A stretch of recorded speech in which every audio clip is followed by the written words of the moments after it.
Okay, how about now, everyone? Can everybody hear me?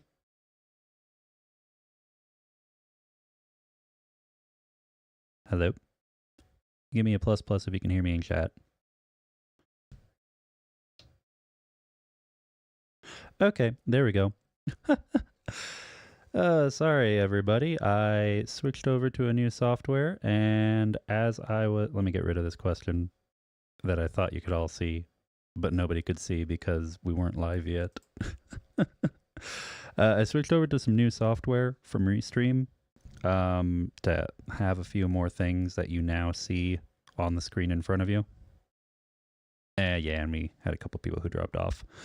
But yeah, we okay. So sorry for the wait. I had to get everything configured with this new stuff that I'm trying out. And today is day 731 of Russia's illegal invasion of Ukraine. This is Secular Sekai with Tridents Against Tyrants. And, oh, there's still no sound? Wait, Silver Earth, there's no sound, just a pretty background? Okay, but I see a few other people saying they do have sound and vision now. Let's do this. I'm going to... Okay, all right, I see. I'm going to test one more thing, too. Random sound effect. Let me know if you guys hear a sound effect go off right now.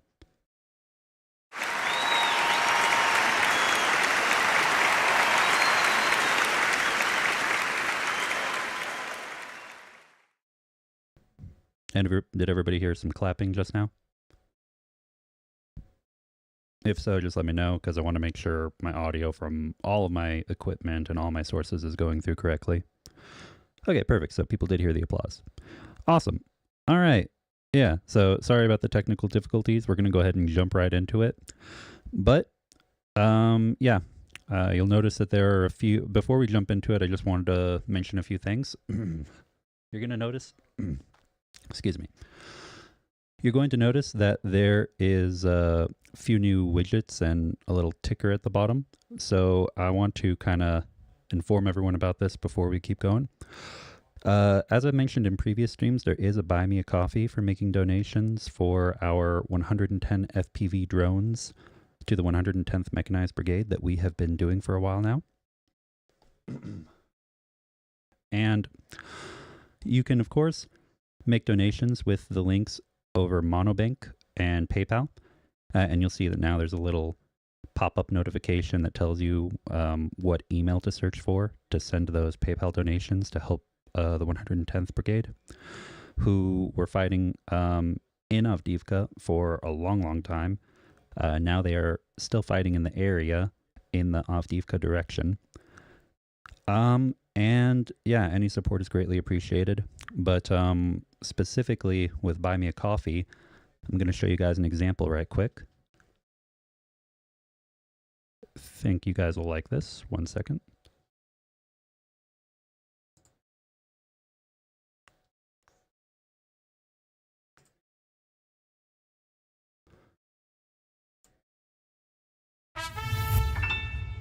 Up. Well, there'll be a visual, but for some reason... Oh, come on. What happened to the audio? Well, that's annoying because I just fixed it earlier before the stream started. But, oh well, I'll just have to fiddle with it later because I've already spent too much time getting all this set up before the stream. Usually there would be a sound effect that would accompany that. But that blue pop-up you saw was just a test example. If you see a blue one, there are going to be two colors. And once I have it fixed, two sound effects. The yellow one is going to be for support to the 110th Mechanized Brigade. And that's going to be tied to the link you see in the bottom left that says support me. I don't know of a way to change that support me to say something else. But you'll see that it has Anton's name, Anton Tkachenko. That Buy Me a Coffee is for the yellow alerts. And those alerts are going to be whenever a donation is made to the 110th Mechanized Brigade, our fundraiser for them. If you see a blue one, like the one that just popped up a few seconds ago, that's going to be for the Tridents Against Tyrants specific Buy Me a Coffee. So just keep that in mind. Yellow, which is what I want people to donate to first and foremost before anything else, goes to soldiers.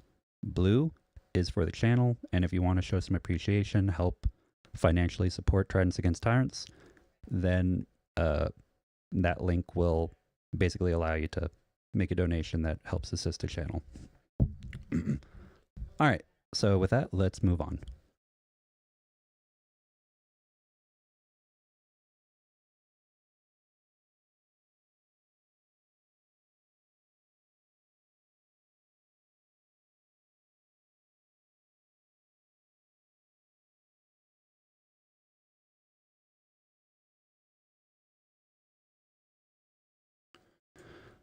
All right, and I'm going to turn the progress bar off for right now. We're at 15,036 hryvnia of 1,936,000 for the remaining drones in our fundraising initiative.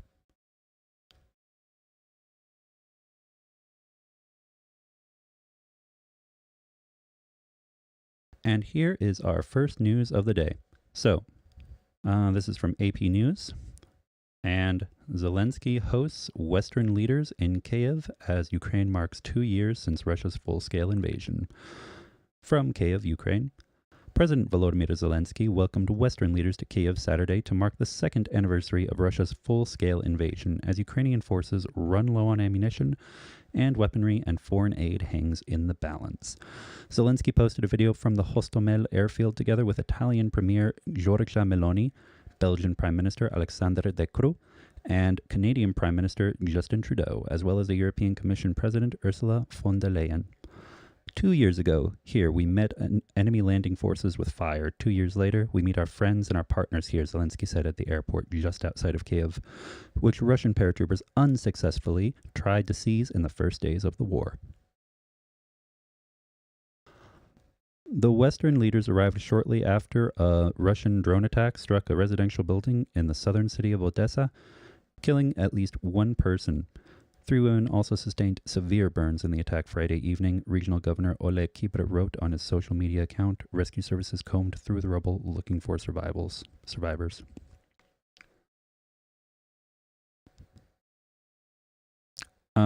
Italy, which holds the rotating presidency of the group of 7 leading economies, announced that the G7 will meet virtually on Saturday with Zelensky and would adopt a joint statement on Ukraine. So this is good to see. There's a lot of stuff happening today. For anyone who's unaware, and actually I should have opened with this, I suppose, but I'm going to go ahead and mention it now. Today is the 2-year anniversary of the beginning of the invasion, beginning of the war.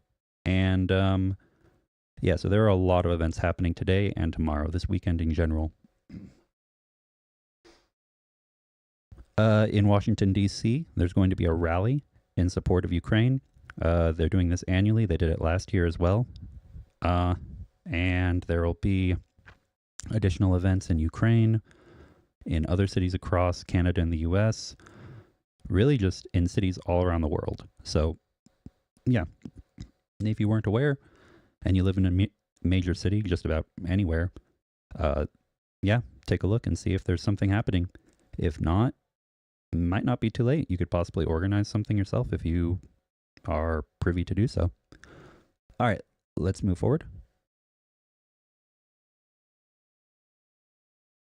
I'm also having to get used to this new mic because it's very sensitive and like right in front of my face. All right. More than ever, we stand firmly by Ukraine, financially, economically, militarily, morally, until the country is finally free, von der Leyen said in a post on X, formerly Twitter. On the front line in the eastern Donetsk region, Ukrainian soldiers pleaded for ammunition. When the enemy comes in, a lot of our guys die. We are sitting here with nothing, said Volodymyr, 27, a senior officer in an artillery battery.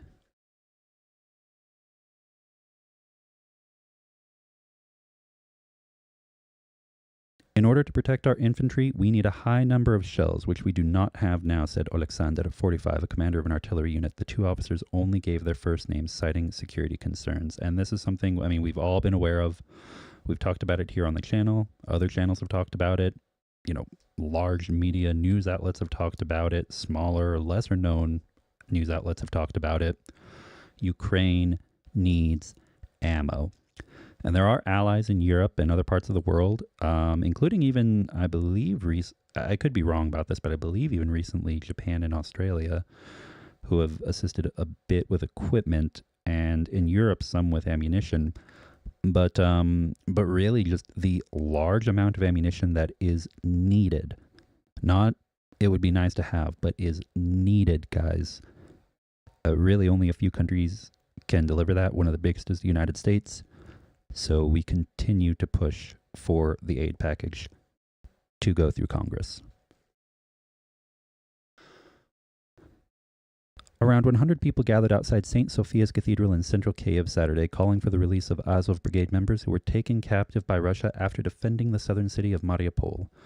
Olena Petrivna, the mother of a member who was taken captive by Russian forces, questioned why Russia invaded Ukraine, saying before the war, people lived our own lives, not bothering anyone, raising our children. The Russians, she said, tried to conquer Ukraine to teach them what to say and what language to speak. But, she added, we don't need them. We have one destiny, victory. We must win. In a message on the war's second anniversary, Colonel General Alexander Syrskyi, the new commander-in-chief of Ukraine's armed forces, thanked Ukrainian soldiers for their sacrifices and Western allies for their support, saying every projectile, every tank, every armored vehicle is, first of all, saving the life of a Ukrainian soldier. And let's see, how much more of this article do we have? There's still a fair amount left. We're not going to go through the whole thing, just because, just like many other articles, it does tend to go on for a little while, and we only are here for about an hour or two. But as per usual, we'll go through a little bit more, and I'm going to put the link to the article in the chat and the description right now.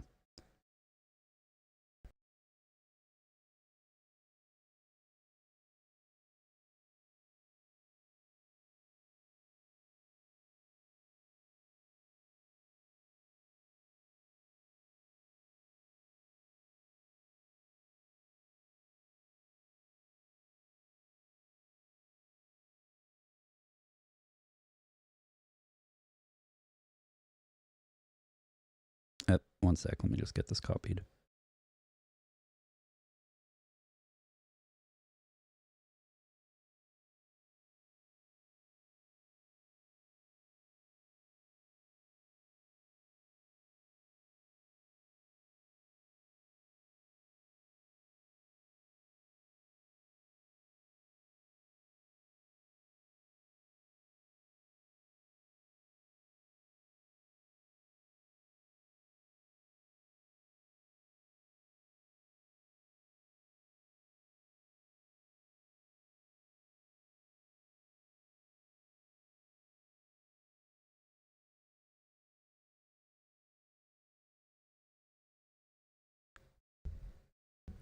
All right, there we go. So anyone who's interested, feel free to follow that link if you want to read the whole article. Now then, let's see. The war has also come to Russia. Drones hit a steel plant in the Lipetsk region in southern Russia Saturday, causing a large fire, Regional Governor Igor Artamanov said, adding there are no casualties. Independent Russian media said the Novolipetsk metallurgical plant is the largest steel plant in Russia. Videos shared on Russian social media showed several fires burning at the plant, and an explosion could be heard. In this photo provided by the Ukrainian Presidential Press Office, Ukrainian President Volodymyr Zelensky, Belgian Prime Minister Alexander De Croo, and Canadian Prime Minister Justin Trudeau on the right speak next to the memory wall of fallen defenders of Ukraine in Kiev, Ukraine. Saturday, February 24th, 2024. President Volodymyr Zelensky has welcomed Western leaders to Kiev to mark the second anniversary of Russia's full-scale invasion, as Ukrainian forces do run low on ammunition and foreign aid hangs in the balance. So, yeah, it is good to see that there are Western leaders here on the 2-year anniversary. I will say that I'm glad to see Canada, Belgium, and Canada, Belgium, and actually I thought there was one more mentioned up above, but at the very least Canada and Belgium here in this photo, the leaders of both countries. It would have been nice to see Biden or another senior US official here. This is a significant day, but hopefully there are those working in DC right now to get aid passed as soon as possible. All right. Let's read a little bit more, and then we're going to move on to the next article.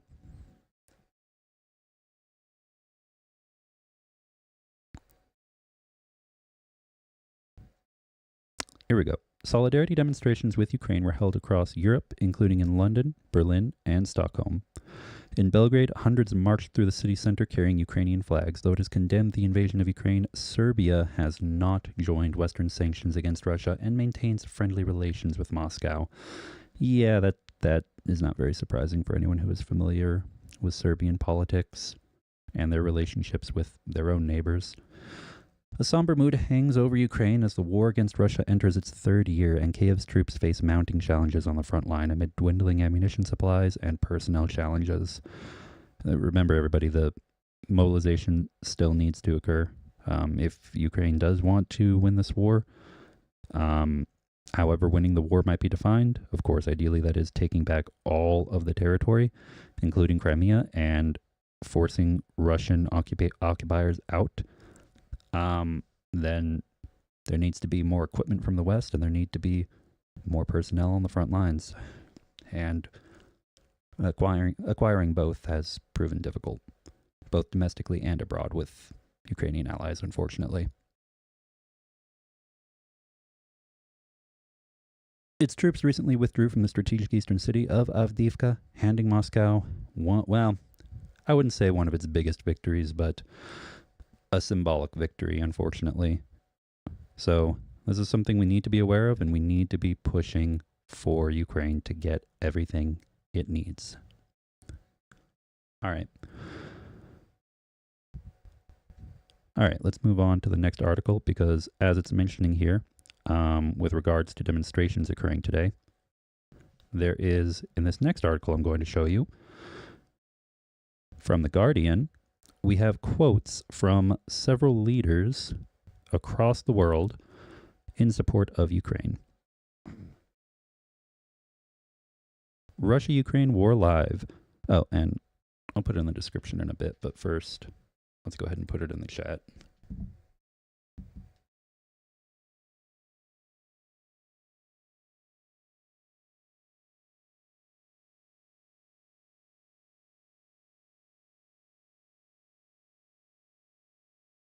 Okay, there we go. And so, actually, hold on, before we go on to this article, I'm going to go ahead and read the chat for a sec, just see if there's anything important for me to note.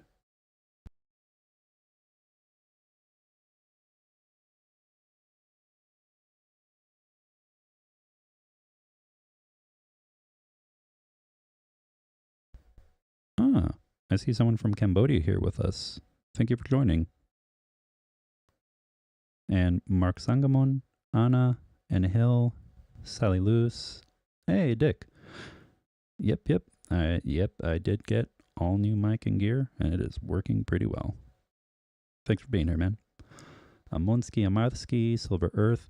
I know there are more of us here, but I'm going to be sitting here reading a bunch of names if I keep going and going. Thank you, everybody, for being here today. All right. So, and before I forget, I'm going to go ahead and open Q&A right now in case anyone has questions too.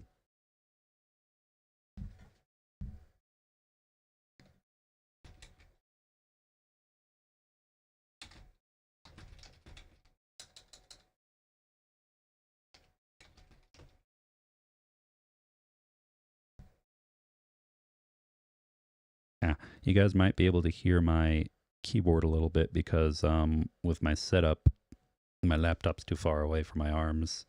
That way you guys don't hear the fan. And so I have another keyboard, but this one's a little more mechanical, so you might hear a little bit of a click-clack occasionally. I'll work on fixing that for next week. All right. Now, let's go on to this next article. Russia-Ukraine war live. World leaders offer support to Ukraine on second anniversary of Russian invasion. World leaders offer support to Ukraine. Political leaders are expressing their continued support for and solidarity with Ukraine. Here's a roundup of what they are saying. A quote from the UK Prime Minister, Rishi Sunak. We must renew our determination on this grim anniversary. This is the moment to show that tyranny will never triumph and to say once again that we will stand with Ukraine today and tomorrow. We are prepared to do whatever it takes for as long as it takes until they prevail. From U.S. President Joe Biden. The brave people of Ukraine fight on, unbowed in their determination to defend their freedom and future. NATO is stronger, larger, and more united than ever. And the unprecedented 50-nation global coalition in support of Ukraine, led by the United States, gotta add that in there.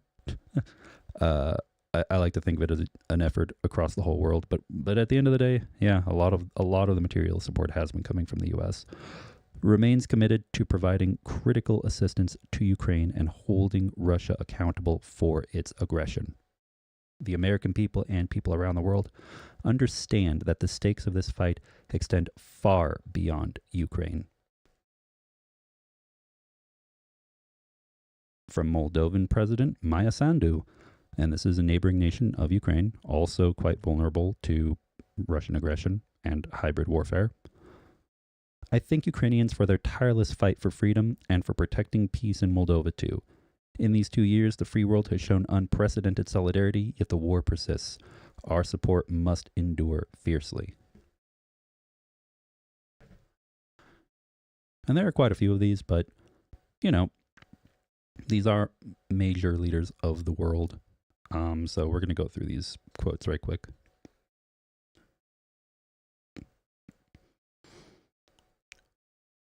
From Italian Prime Minister Giorgia Meloni, speaking at the Hostomel Airport near Kiev.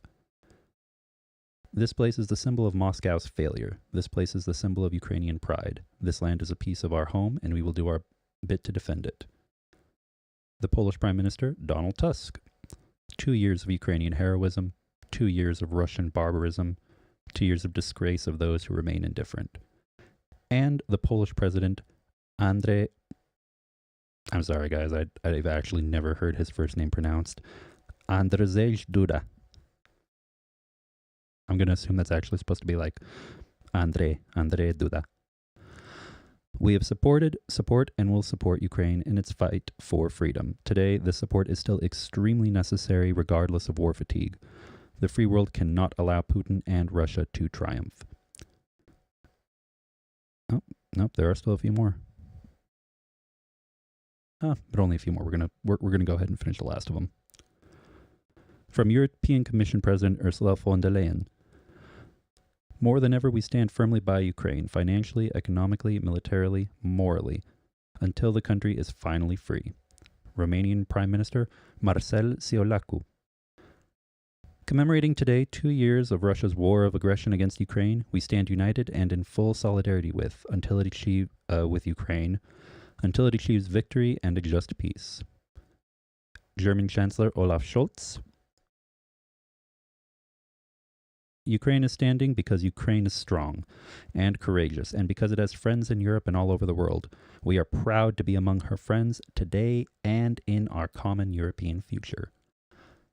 And here we go. This should be the last one. Slovak President Zuzana Kaputova. Ukraine is still standing, defending its people, our shared values, and the rules-based order. And we are by Ukraine's side. And that last one is actually quite important as well, because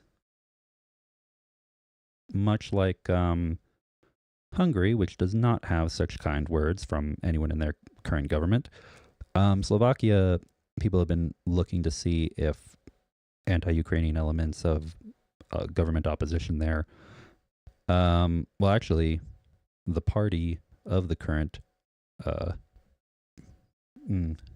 well, actually, hold on, was it the president or prime minister? Regardless, the opposition party from previous elections recently gained more power in Slovakia. So there had been concern about less support. So it is good to at least see some words of support coming from Slovakia.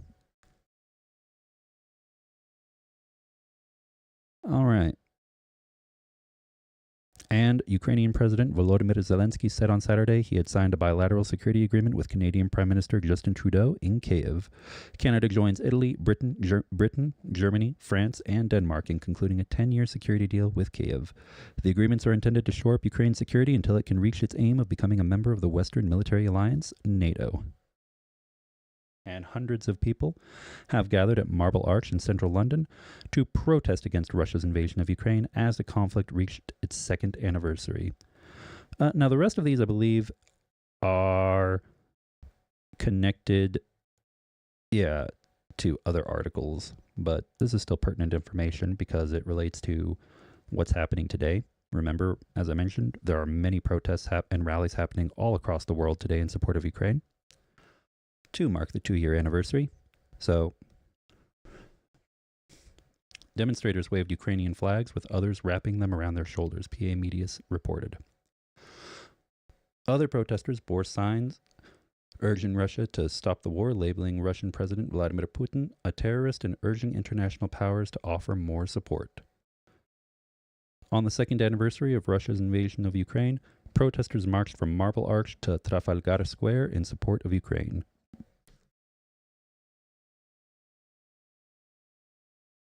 A Ukrainian child sang to the crowd, followed by a performance by the St. Mary's Ukrainian School Choir. Organizers said it was important the protest, which preceded a march to Trafalgar Square for a vigil, remained peaceful. And this will be the last part of this article that we read for right now, but I really think this is a good way to round it out here at the end with The Guardian. Protesters said they dumped 2 tons of dung outside the home of the Russian ambassador to Poland on Saturday as they marked the second anniversary of the full-scale invasion of Ukraine. Activists put a bloodied Russian flag with the letter Z on the pile of manure and stuck a sign in it that said, "Russia equals shit. We don't want you in EU. Get out."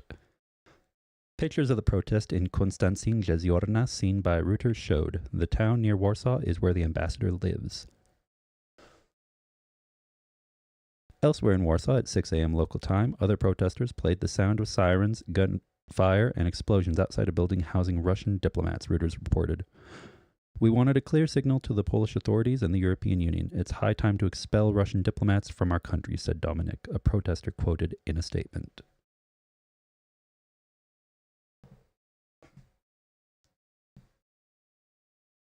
So, as you can see, guys, there's a lot going on right now. That's just the nature of the world at any time. But there are developments, significant developments, both good and bad, happening all around the world right now on the political front.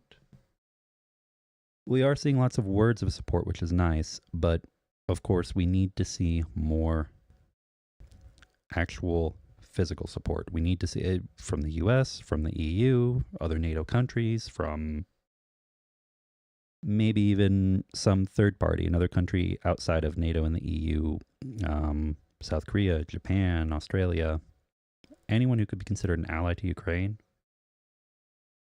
We got to see some more ammunition get to troops. This is all very important for long-term welcoming of Ukraine into the EU and NATO. But we want to see that actually happen, and we want to see it happen on terms that are favorable to Ukraine and EU and NATO as a whole. So, keep calling your representatives, everybody. Call and send emails to the EU Commission, send it to European Parliament, send it to Bundestag if you're in Germany, Congress if you're in the US, Parliament of Canada. Wherever you live, if you have government officials who you believe would actually support more than just words of support, but actual physical aid, military aid, and ammunition especially, definitely go out there, man. Rally, make your calls, send your letters. We all got to do it together. All right. Now then, speaking of rallies, next thing we're going to cover is, and this one I'm not going to worry about using the reader mode because I don't think that I need to worry about United Help Ukraine, being upset about me showcasing their logo or their website related to people helping Ukraine. I'm willing to take that risk. 2 years of Russia's full-scale war against Ukraine rally in Washington, D.C. So everybody, and actually let me go ahead and put the Guardian article in the description right quick, and I'll put this in the chat. One sec.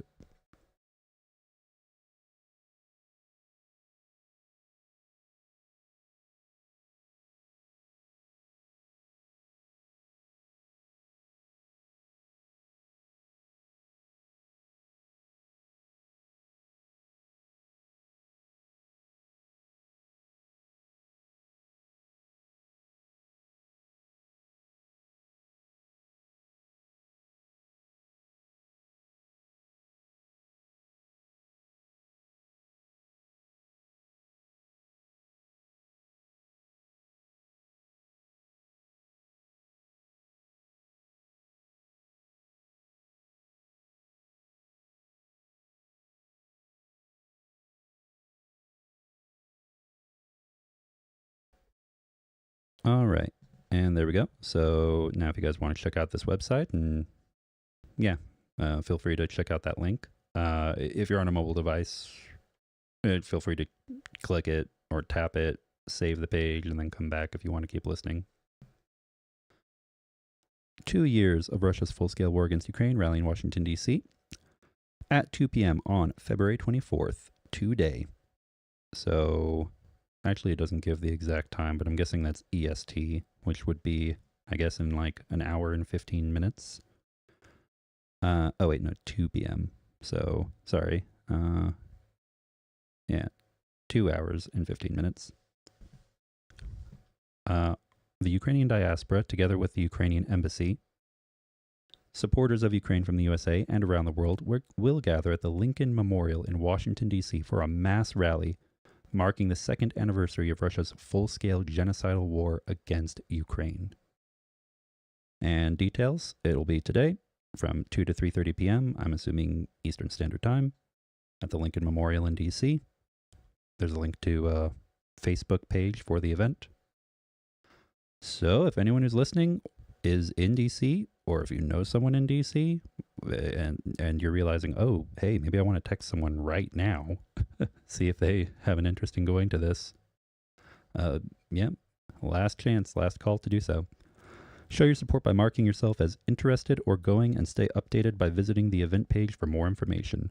Organized by U.S. Ukrainian activists, co-organizers include the Embassy of Ukraine in the USA, United Help Ukraine, Razom for Ukraine, Ukraine House, and Ukrainian Congress Committee of America. And definitely go check this out, everybody, if you are able to. All right, next.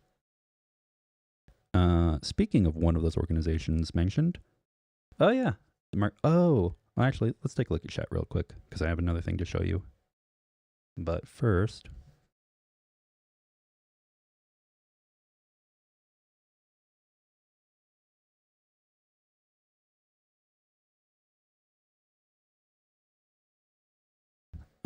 Josh Earhart, I wish there was a website that someone could connect directly to a frontline unit and or soldier for supplies.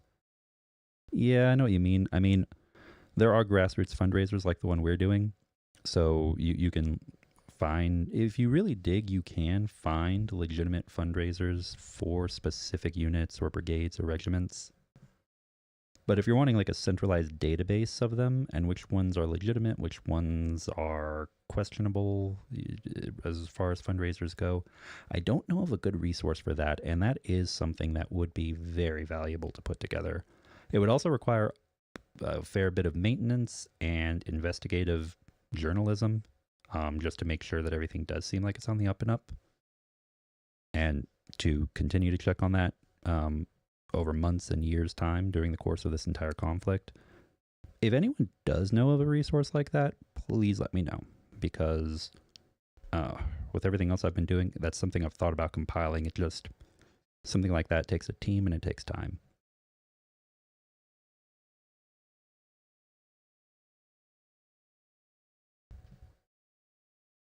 And awesome. So wait, let's see.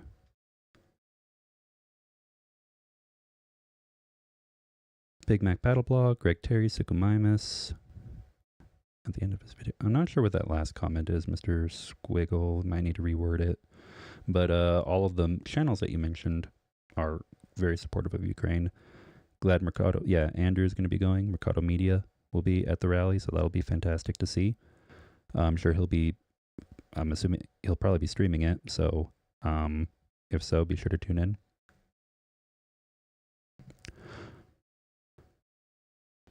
And last note is closest thing for connecting directly with frontline units I can think of would be United 24. But of course, it doesn't show you exactly which unit everything's going to. You just kind of donate based upon different needs, military needs, economic needs, rebuilding of Ukraine, and they have different fundraising initiatives. But that is in the description. United 24 is an official government website affiliated with the presidency of Ukraine. So if that sounds like something you're interested in, go check them out. They do really good work. Anyway, on to this next article.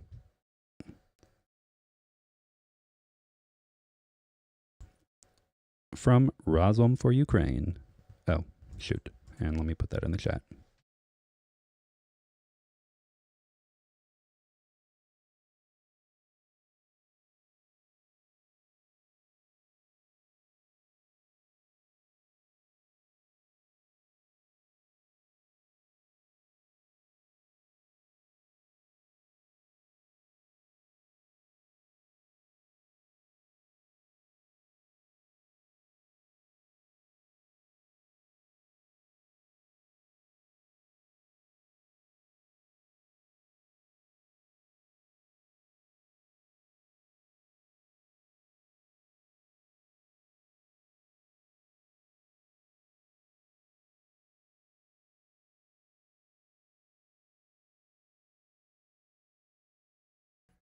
All right, and there it is for anyone who wants to check out this page on their own time as well.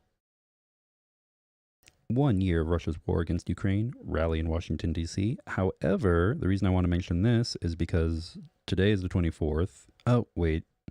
Actually, oh, you know what? I am mistaken because I just realized, everybody. Well, this is still important to note. If you would like to get more information on the Razom website, feel free to check it out. But Razom is an advocacy group for Ukraine with roots in both the US and in Ukraine. And I'm assuming they're going based off of, well, actually, no, this must just be a typo because I just, because it's not a 12-hour difference. Whenever this starts, it would still be the 24th. But this says the 25th when in fact today is the 24th. So the reason I wanted to highlight this was because it was mentioning that there would be another one at the 25th, but it's at the exact same time and exact same place as the other one that's happening today. So, you know, I could be wrong. Maybe they're doing it both days. Maybe it's both Saturday and Sunday, and they're going to meet at the Lincoln Memorial both days. So feel free to go check this out on the Razom website. I hope that they're going to be doing... Oh, no. Never mind. Because today is, in fact, Saturday the 24th, and this says Saturday the 25th. Whoever put this together just got the wrong day. Well, that's a bit unfortunate. So never mind. I wanted to give you something that you could do tomorrow if you weren't able to make it today. But upon closer inspection, this is the same event. So sorry about that, everybody. In any case, if you are able to make it today, definitely go check that out. There also are going to be other rallies all across the U.S. And actually, you know what? Better thing to show you right quick. Let me pull it up. Should be able to get to it from here, actually. Is...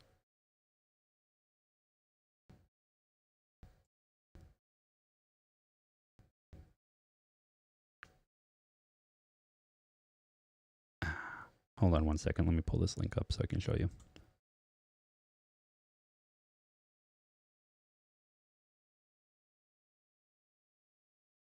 There we go.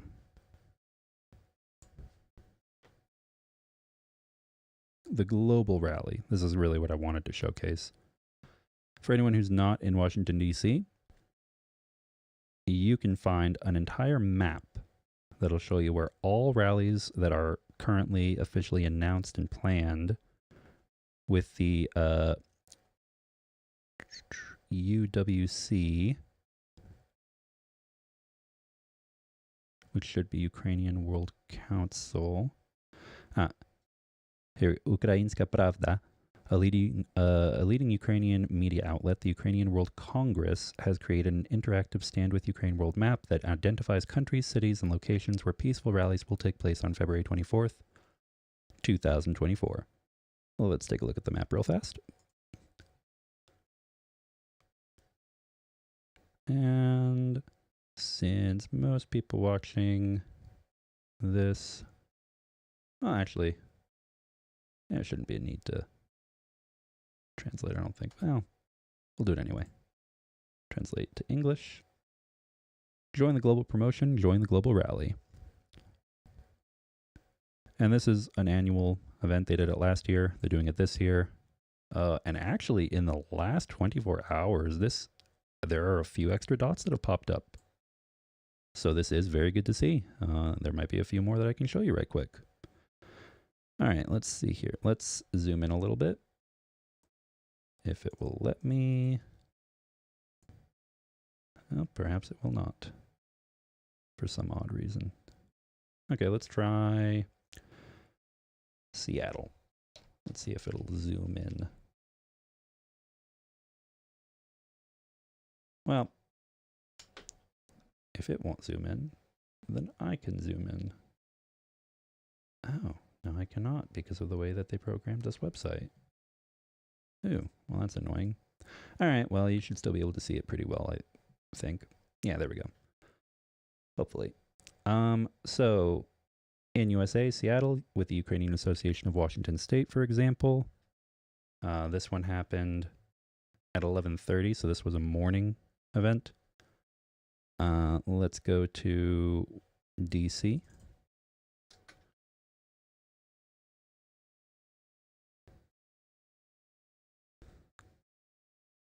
Yeah, it's going to be easier to just do this.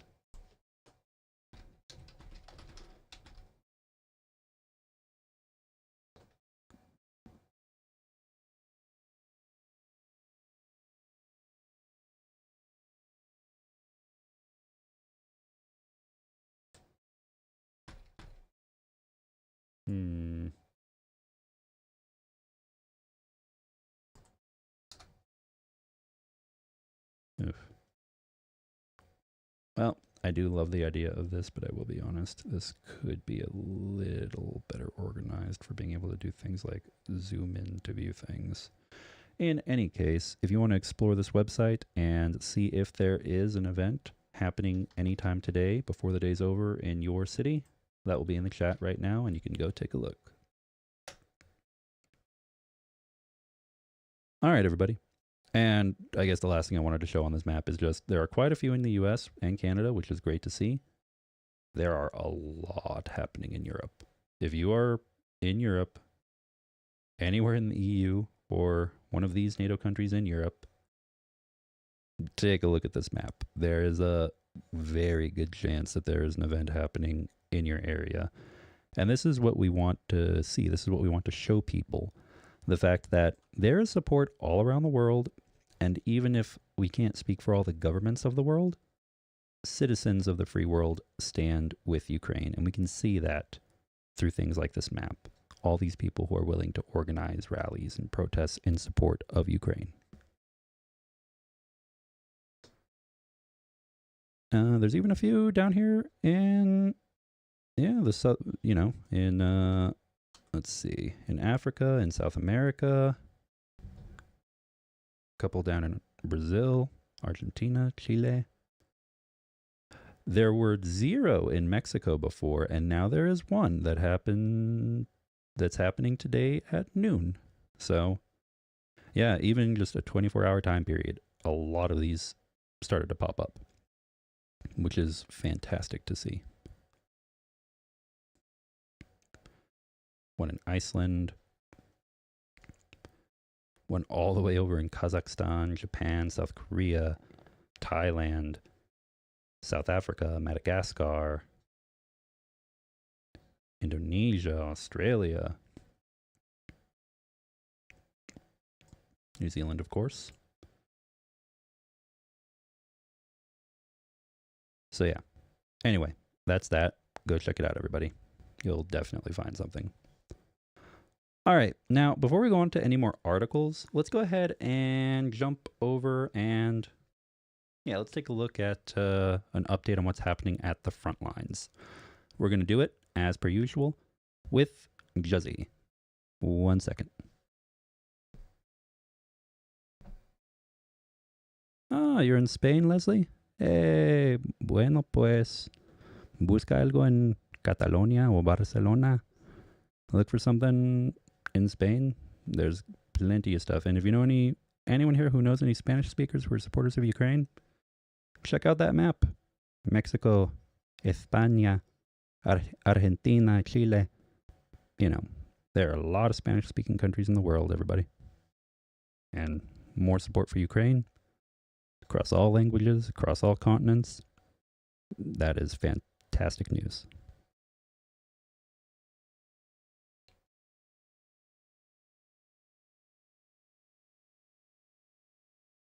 All right, now I'm going to go ahead and get this ready so we can take a listen with our good friend Juzzy. 1 sec.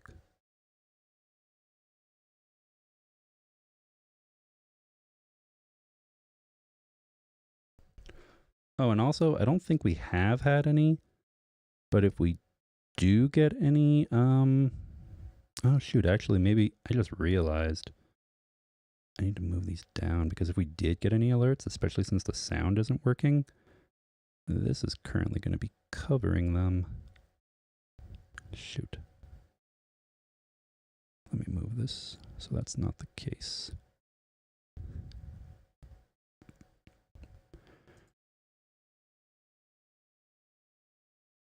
All right, but I don't think we got any anyway. But yeah, okay, now if you make a buy me a coffee donation to either link, it should appear on the screen. And I'll try to get the audio fixed for next week. All right, let's move on. Oh, and also,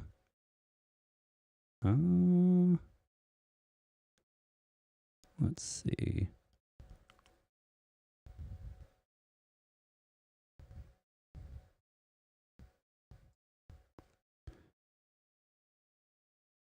Oh, but by doing that, okay, I'll figure that out later. All right, for now, let's go ahead and move over to listen to Juzzy.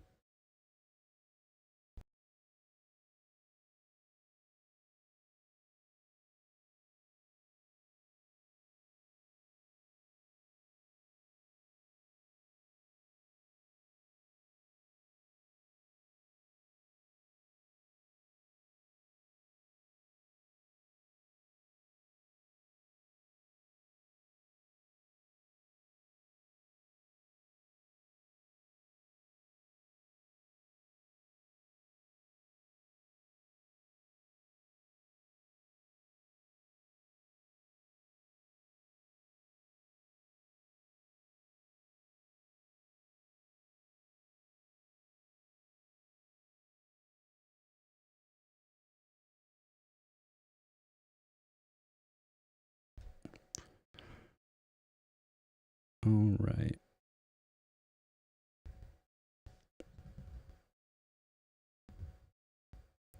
And let's play this.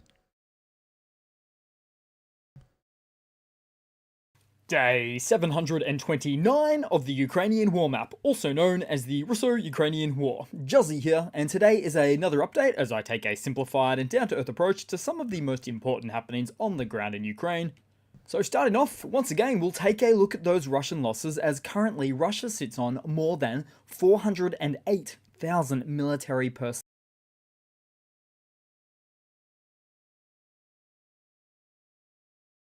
losses, which represents an additional 1,000 losses in the past day. All as a result of Russia's 3-day special military operation, which is just about to complete its second year. Coincidentally, right at the time where 729 days just happens to be 3 Venus days. But even if Russia was going by Venus days, we can still see that there's a lot left to be desired for Putin and his war. Then, as for hardware losses, 3 tanks, 37 APVs, and a whopping 49 artillery. Then we'll head across to the map today and start out in a very different spot today, as the pro-Russian separatist region of Transnistria, which is reportedly planning to hold a referendum or otherwise seek annexation by Russia soon. And Transnistria, which is a narrow strip of land between the Moldovan side and the Ukrainian side, has long been a point of contention due to its pro-Russian stance, and also happens to house a significant stockpile of military equipment, Soviet-era military equipment, like vehicles and artillery shells. And this internationally unrecognized state, or otherwise recognized as part of Moldova, has about 4,000 troops stationed within its walls. And by walls, I mean this. Yep. That's part of the Ukrainian border to Transnistria. It's not much. In fact, its capital of Tiraspol is only about 5 or 10 kilometers from the Ukrainian border itself. But now it seems that Vladimir Putin is expected to address the situation in his upcoming speech to the Russian Federal Assembly, potentially recognizing Transnistria's annexation. So once again, this guy is just annexing anything he can left, right, and center. However, from a military standpoint, Ukraine's military is significantly larger and more experienced than Transnistria's forces. Then combine that alongside with the potential support from Moldova and Romania, poses an extremely formidable challenge to any military engagements by Transnistria or Russia forces in the area. But I would think that almost anyone's guess would be that, after some annexation agreement, Putin will just put significant Mother Russia pressure on this small unofficial nation, if you will, for them to give up all their old Soviet stockpiles. Then he'll possibly just neglect the region. Unless, of course, to use it as a backdrop for some dodgy political clout in an argument later on. Then heading across to Ukraine's... Okay, so that's pretty significant to pay attention to. And people have been talking about Transnistria for quite a while now. It is extremely important. In my opinion, it is. And the fact that Putin is now saying that he will be recognizing Transnistria as annexed, so an annexation of Transnistria as a part, of Russia, it all sounds so familiar. I mean, we see this time and again. We see this basic pattern in Republic of Georgia, in Ukraine, in Moldova. If let me put it to you like this, folks, it's not just Ukraine. Odessa stands, the southern portion of Ukraine that is the southwestern coast still stands. If that ever changes and Russians are able to push from the Black Sea across and build a land bridge that goes all the way to Moldova, to Transnistria specifically, then yeah, we don't want to see that. especially because Moldova is a lot smaller and a lot weaker than Ukraine. Ukraine really is fighting to defend the security and freedom of all of Europe, because Russia will spread this anywhere else that it can. If they're unable to spread further west beyond Ukraine, then their goal is just going to be to desperately cling on to whatever they've been able to steal, and then probably go after a country like Republic of Georgia, invade Tbilisi, because kind of like Armenia, the military powers of the world have kind of just signaled, well, we may not like it, but is anyone really going to go to war for Georgia, Republic of Georgia, or for Armenia? And unfortunately, so far, the answer we've seen from the international community is not one that instills confidence that borders will remain exactly as they are now in the next few decades to come. That's something that needs to change. We don't need to be seeing imperialism and annexation from anyone. And of course, least of all from Russia. All right. I saw a few questions, so let's watch a little more of the video. And if anyone else has any questions, feel free to put them in the questions portion of the chat. And then we'll answer a few questions.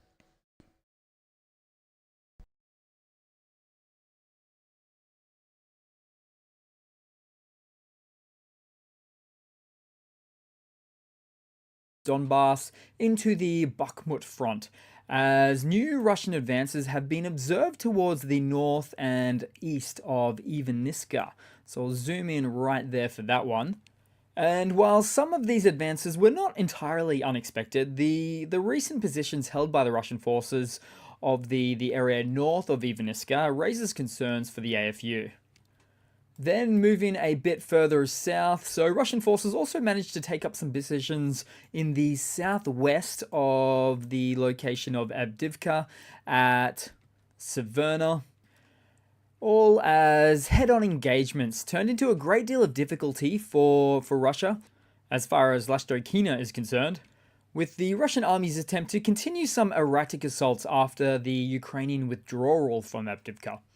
And given what we're hearing from the larger politosphere, I have a strong feeling that the Ukrainian withdrawal from Avdiivka is not in vain, as it appears to be creating a renewed rallying atmosphere among allied nations to Ukraine. Then moving along, because somewhere in the east... I will add to that there is more pressure to assist Ukraine after what's happened in Avdiivka, but yeah, I mean, honestly, it at a certain point you have to ask how much more pressure can be put onto Western nations. It's very clear that if Ukraine doesn't get more of what it needs, that more of its land will be taken. So, and no one wants to see this turn into a long, decades-long, frozen conflict or insurgency or anything like that. And that's what's happening right now without adequate supplies. I mean, the more land that Russia takes and steals and temporarily occupies today, that's more land that's going to have to be deoccupied later. So, yeah. Anyway, I do hope that the rallying cry to the West is loud enough that the people who need to hear it do hear it. A bit of an odd one, this one, but a Russian serviceman was filming an attack on their artillery systems by Ukrainian FPV drones. It's almost like they were expecting it and just hanging back, awaiting its final destruction, as did happen. Then also somewhere in the east, 2 Russian Zu-23-2s, these are anti-aircraft platforms, were also destroyed by the AFU. And these Zu-23-2s are quite commonly used on both sides, as they're lightweight and towed air defenses of a 23mm caliber design, sort of like a smaller towed variant of, say, the 35mm Flak Panzer Gepards. Then briefly to the Zaporizhia front, as we saw a damaged and abandoned Russian T-54 in the Robotina area, with otherwise no changes to this area of the map today. Then moving across, because somewhere in Kherson, we impressively saw the destruction of two Russian air defense systems, the Strela 10 and the Tor M1. Now, both are each single unit designs for air defense systems, which means they were taken out in their entirety, and not just, say, the launcher components of themselves. Then, also in this oblast, we saw Ukraine's continued focus on Russian Zala UAV operators, taking out one such operator unit in Chornyanka. And this almost feels like deja vu to me, because I'm quite sure this happened with the same Zala unit type at the same location about a month ago. Which, if true, means that Russia is just refilling its ranks, which they are no stranger to. Meanwhile, next door, air defenses were active in Odessa due to a Russian Shahed drone wave attack. And all the while, at the same time, Madman Medvedev, head of the Russian Security Council, was stating Odessa is a Russian city. And interestingly, Medvedev also said that Russian forces will have to march on Kyiv again, and quote, if not now, then at some point later. So make no mistake, the Russian government is simply an international bully that will take anything they can get their hands on. So they'll only respond in an appropriate international context if they are met with strength. It's that simple. Ooh, by the way, just from a moment ago, I like that. Madman Medvedev. That could stick. Then we'll head across to some news for today. Start out once again with Ukrainian hardware news. And we'll start off with a small but probably very deadly piece of tech, at least indirectly speaking. So enter the Ukrainian drone equipped with a repeater, all designed to increase the range of its deadly one-way FPV drones. And sure, it's more of an innovation than invention, but it's nice to see Ukraine continue to push the limits with their small in-house developments like these. Then in some more news, the UK will provide Ukraine with... So yeah, really glad that he highlighted that. Yeah, innovations in drone warfare and small affordable drones that can be produced for the purpose of just not just resistance, but really for coordinated attacks on enemy positions, for reconnaissance, for basically kamikaze attacks against the enemy. Ukraine has done a marvelous job at really exploring all of those fronts. And what a medium-sized GDP, a medium-sized industrial nation can do, not in terms of physical land size, in terms of their economy, in terms of their production capability. Because up until now, when we've seen stuff like that, it's usually been from lower-income developing nations, and we've seen stuff like that occasionally be used by other forces who are not anywhere near as admirable or savory as the Ukrainian armed forces. So seeing a modern industrialized nation conduct this kind of warfare and really push drone warfare to its, I won't say completely to its limit, but finding ways to achieve goals and combat their enemy with what resources they have available to them, it's going to make some pretty big differences, I think, in the next 20 to 30 years for a lot of militaries. With 200 more Brimstone anti-tank missiles. And note that these laser-guided missiles can be air or ground-launched with a range of up to 12 kilometers and are designed for precision strikes against armored targets and can adapt to engage moving targets as well. Then in some other news, Denmark has just signed a 10-year security agreement with Ukraine and has just committed to a new military aid package worth approximately $247 million. This support includes a wide array of military aid, with about $60 million assigned to the purchase of a small number of the 800,000. Oh, hold on. I noticed that it's kind of blocking some of this, so for now I'm going to turn the little pop-up that you're seeing occasionally off. And I'll turn it back on when we're done with the video.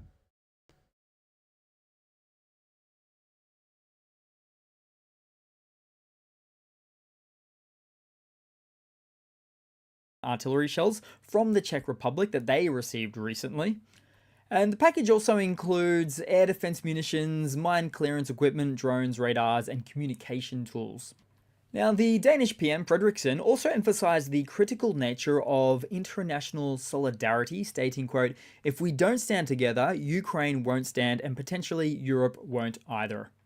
So this package from Denmark marks the country's 15th contribution to Ukraine since the conflict escalated in February 2022, underscoring Denmark's role as a key supporter in the region's struggle for security and freedom.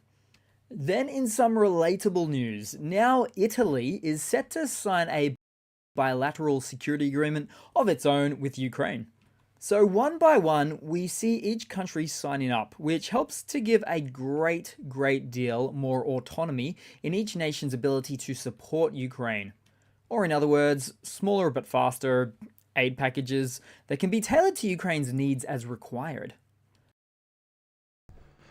This is actually really important to see too, guys, because we saw this with Poland, where people were kind of uncertain where the election and where the political stances of Poland were going to run, were going to be before Tusk won, and his party defeated Law and Order, I believe, was the other party, the previous ruling party, more conservative one. So,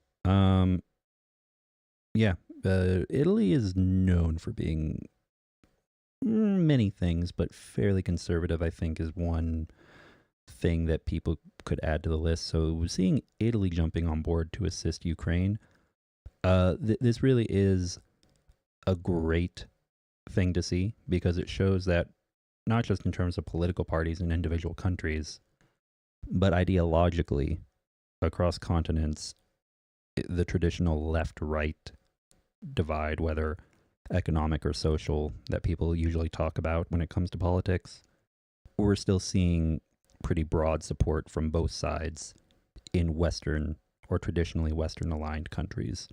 So very good to see that news. Then moving across to some Russian hardware updates. Before we jump into that, let's go ahead and take a look at some of the questions. And I see a few people are having to jump off, so thank you very much for joining us. Appreciate you being here, Real Dave Seaman, and who else? I believe Snart, SNART, Snart is also logging off. So thanks for joining us, guys. Thank you to everybody who's here and who has supported us and is, who is helping to support the channel, support Ukraine, support the 110th Mechanized Brigade, and all other regiments and brigades who are needing assistance at the front lines. To all of you, thank you very much. All right, let's take a look at some questions.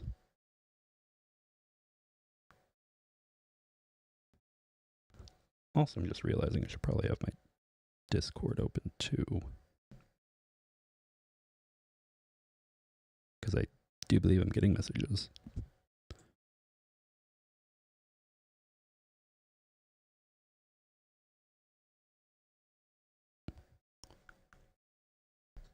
Oh yeah, and I do see a few messages here that my mic maybe isn't is sometimes getting a little low.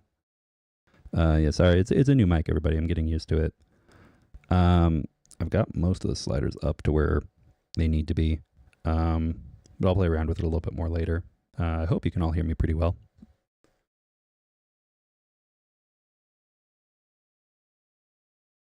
All right, let's see.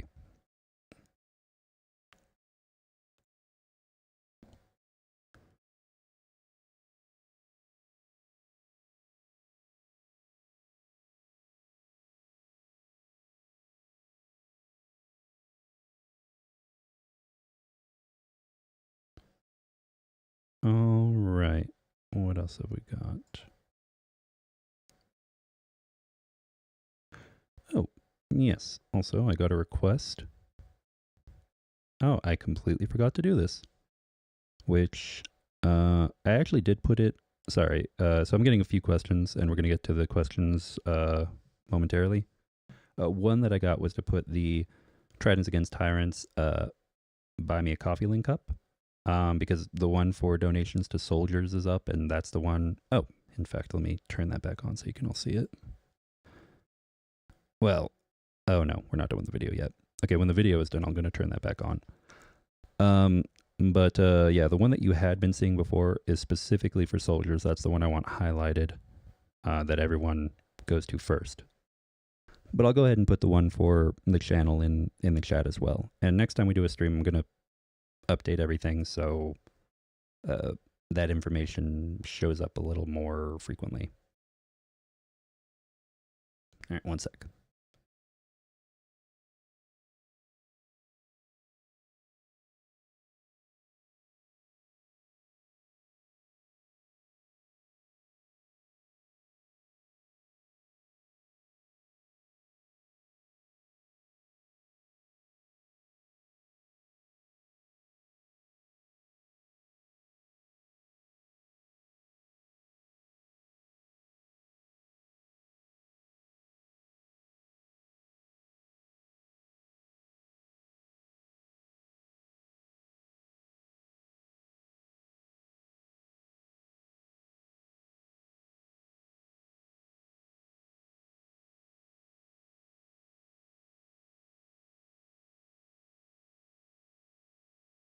Okay, there we go.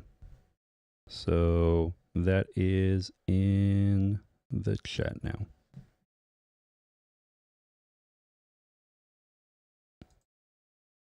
All right, now let's take a look at some of these questions. Did Starsky's commander friend make it out of Avdiivka? That is a very good question, and I spoke with Starsky. Some of you might have seen the other week when we were on the shells and we were having our discussion. Starsky is very busy. I have emailed him to ask him about a few things, but the man is extremely busy, and I respect that because I get extremely busy, and I'm still behind on a few emails.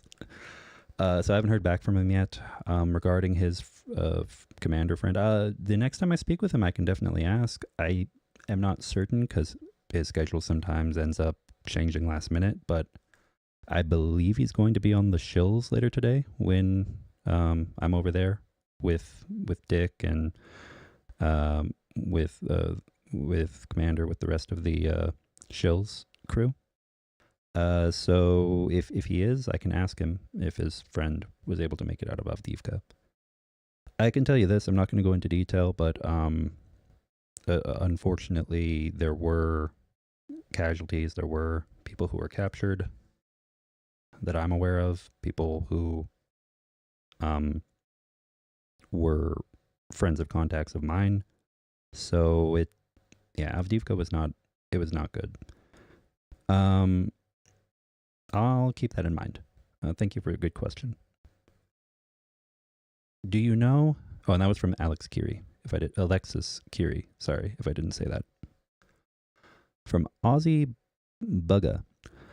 Do you know which munitions and arms the old USSR arms depot in Transnistria contains? Thanks. The exact specific munitions and arms, I am not actually certain. I'm not familiar with. I mean, obviously that is what the majority of what they're going to have, because that's what they've held in their stockpile for decades now. But you know what? Let's do a little bit of quick research on this. One sec.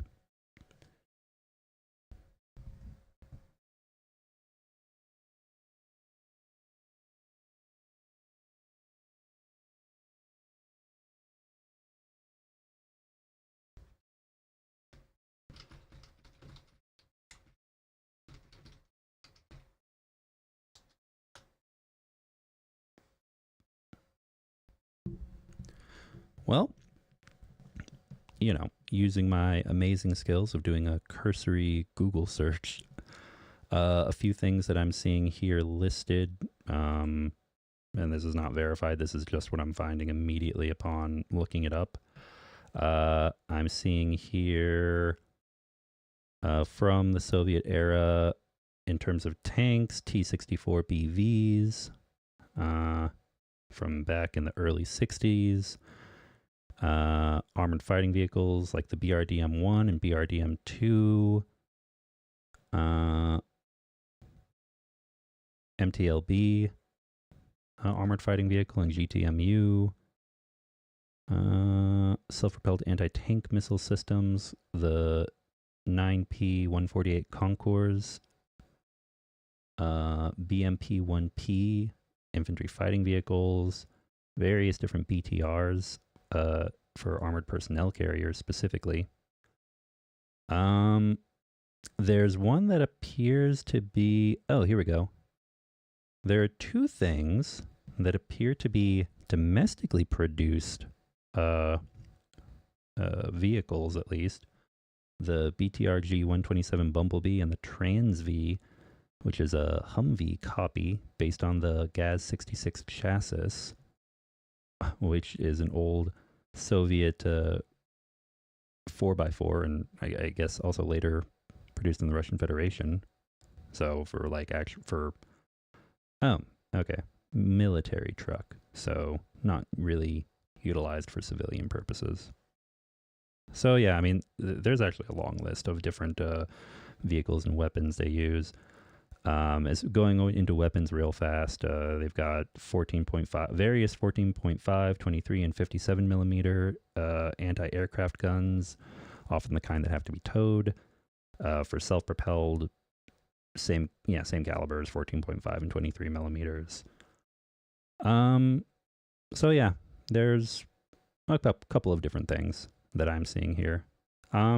Nothing that I don't think the Moldovan military, with assistance from Romania, couldn't pretty easily handle. The only real threat would be if Russia were to attempt to make physical contact and link up Transnistrian forces and a couple of Russian forces stationed in Transnistria with the rest of the Russian military, which is the broader concern. Thank you for a great question.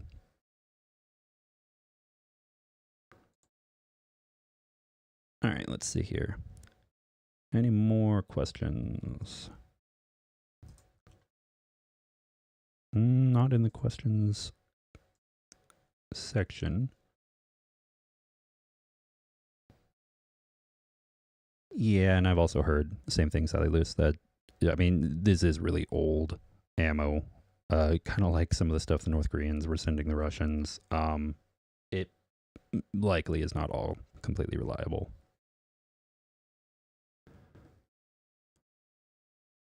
Yeah. So, by itself, Transnistria is very much a paper tiger. It's really more the political implications of Transnistria continuing to seek stronger ties to and protection from Russia so it could secede or be annexed into Russia or anything like that. There's kind of this misconception among, I think, some not all, but some Transnistrians that at some point something similar to the Soviet Union might reemerge in Russia. You know, like the Soviet Union will rise again, that sort of thing. And technically one of the larger political parties in recent years, other than Putin's party, has been the Communist Party of Russia. But really, I don't see any realistic road for that happening. For multiple reasons. So it's more just, regardless of ideology, just kind of already being entrenched against the rest of Moldova and the West and seeking protection from someone, and that someone to Transnistrian military and government seems like it needs to be Russia, which obviously it should not be. I personally think that Transnistria really just needs to hammer out a peace agreement with Moldova and it would be great if the two could reunite. That's my opinion. Peacefully, under the Moldovan flag.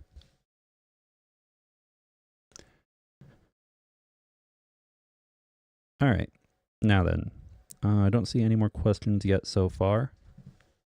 So let me just check Discord and we'll keep going with the video.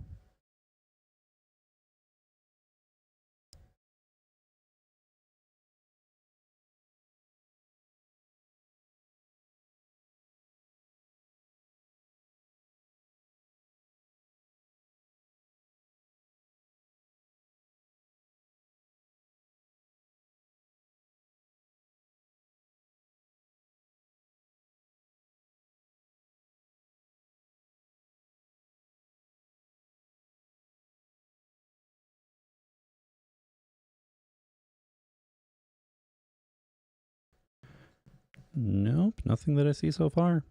So remember, everybody, if you're in our Discord, you can also ask questions there, and I'll check and see in the stream questions section, what we've got listed and if there's anything I can answer for people. All right, let's finish up this video.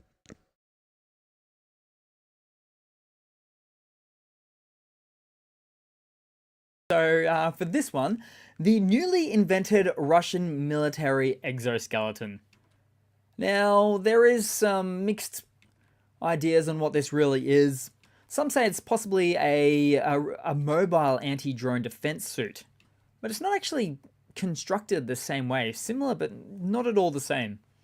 It actually looks more like a top-heavy personal carry device, kind of like an upside-down babushka shopping cart.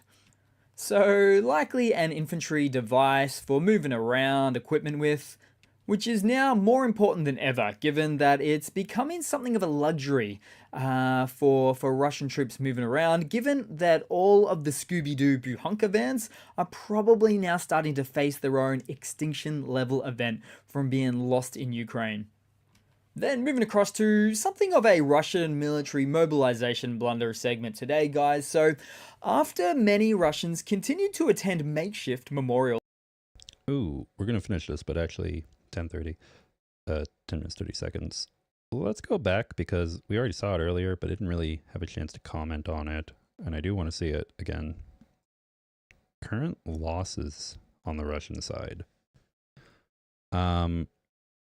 Yeah, a little bit less in terms of tanks with this update, but just total numbers, guys. I mean, sometime this year it's going to cross 500,000 casualties, 500,000 losses, deaths and injured on the Russian side. Over 6,500 tanks, over 12,000 armored combat vehicles. Gonna approach 10,000 pieces of artillery soon, and over 1,000 multiple launch rocket systems. So many vehicles and fuel tankers. 25 may not seem like a lot, but in terms of warships and other boats, that's actually fairly significant, especially with several of them being major warships and frigates and other warships of the Russian Navy. So yeah, it's kind of staggering, but again, this is the first war we've seen of this size and magnitude in a long time, few generations in Europe at least. All right, let's keep going.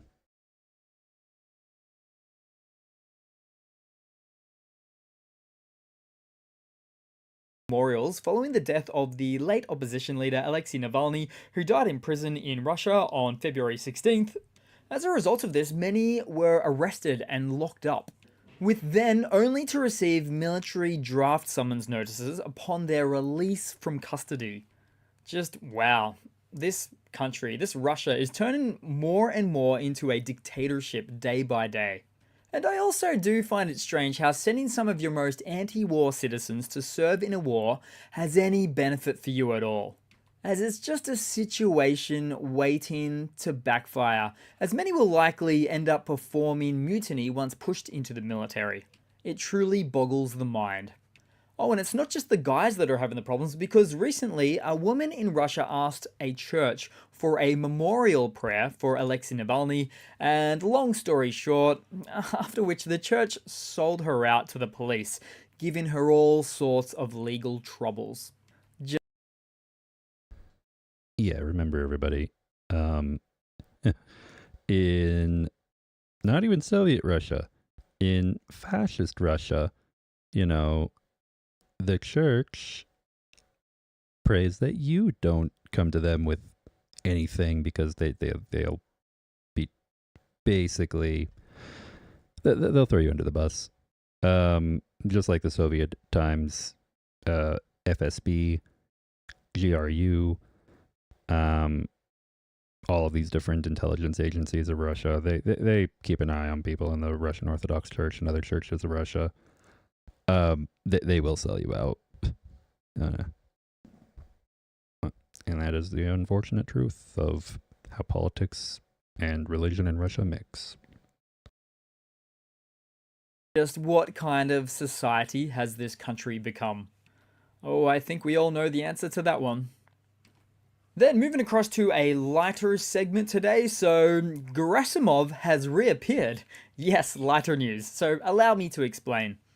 Because after Gerasimov was notably absent from public appearance since around the end of last year, many were starting to question, where is he? Is he okay?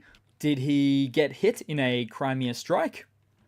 And did he meet the same fate as, well, so many others within Russia? Well, no longer, so it doesn't appear so, as he was recently seen giving out medals to Avdiivka soldiers. And so this is lighter news because, well, this hero of the Russian Federation, according to Wikipedia, is the chief of the general staff of the Russian Armed Forces, who is designated for overseeing the strategic and operational management of the Russian military. He also happens to be the biggest yes man you've ever met. And similar to the Russian Defense Minister, Shoigu, they are run like puppets by the all-controlling Putin. Not able to voice concerns for fear of reprisal or something much worse, thereby sort of always steering the Russian military to a slow demise. And I don't actually consider Gerasimov or Shoigu as overly corrupt per se, but I find it to be more of a case of them being wedged between corruption at all levels above and below them as they steer this train wreck of an invasion into oblivion. So there's your lighter piece of news for the day. Then, as for a quick funny to round it all off for today, guys, because the dictatorship that wants to act like a democracy is making all sorts of theater strides as Russia leads up to their election cycle for the next president. Take, for example, this babushka, who received a gift from the current Russian administration for agreeing to vote for Putin. But by the very next sentence, she basically spilt the beans, saying a moment later that nobody asked her to do this. So why does Russia do this? Why do they go to this length in an internationally recognized rigged system for which Putin has been in power basically since the late 1990s? Well, theatrics like these all go a long way to help legitimize Putin's seat of power, or continued seat of power, as it has to be a semi-plausible event for re-election, otherwise things can fall off the rails really quick and unmask the dodgy practices undertaken by the Kremlin that has kept Putin in power for so long. And hey, although I don't recommend political or election betting online, I've got to imagine that this little guy's odds are pretty high. So thanks guys for watching, I hope you've enjoyed, and please continue to like and comment as always. I really appreciate that too, and all of the support, goes without saying. But yeah, thanks again, and I do hope to see all of you guys there in the next one. Cheers!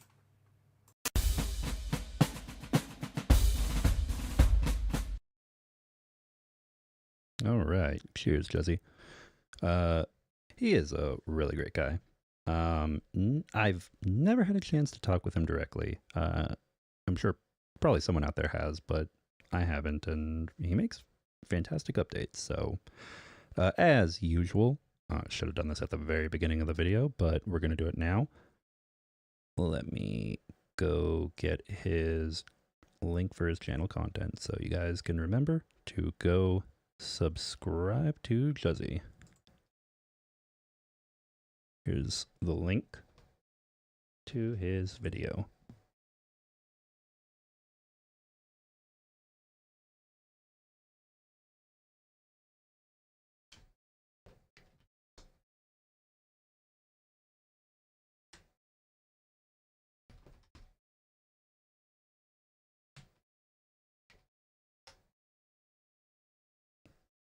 All right.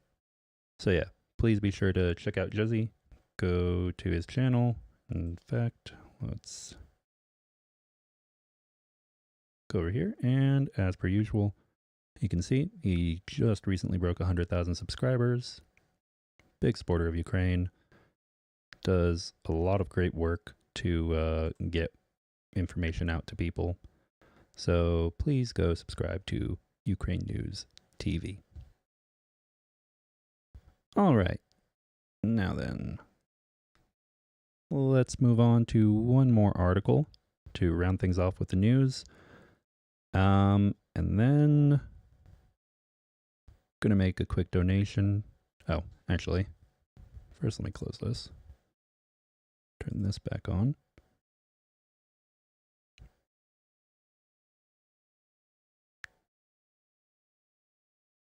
There we go.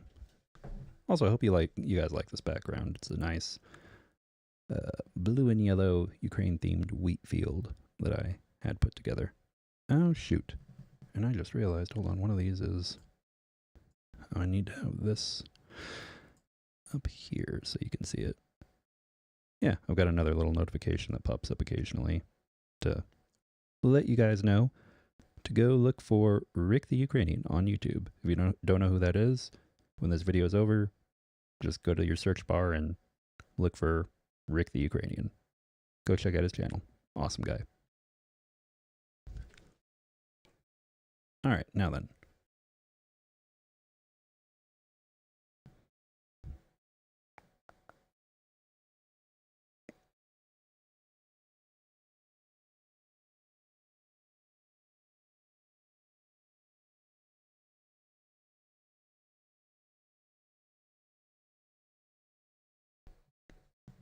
All right, and now that's in the video description as well.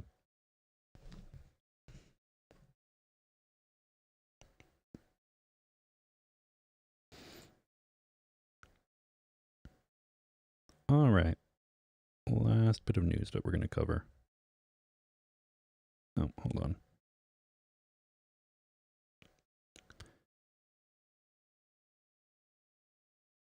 Here we go. Now, last bit of news that we're going to cover.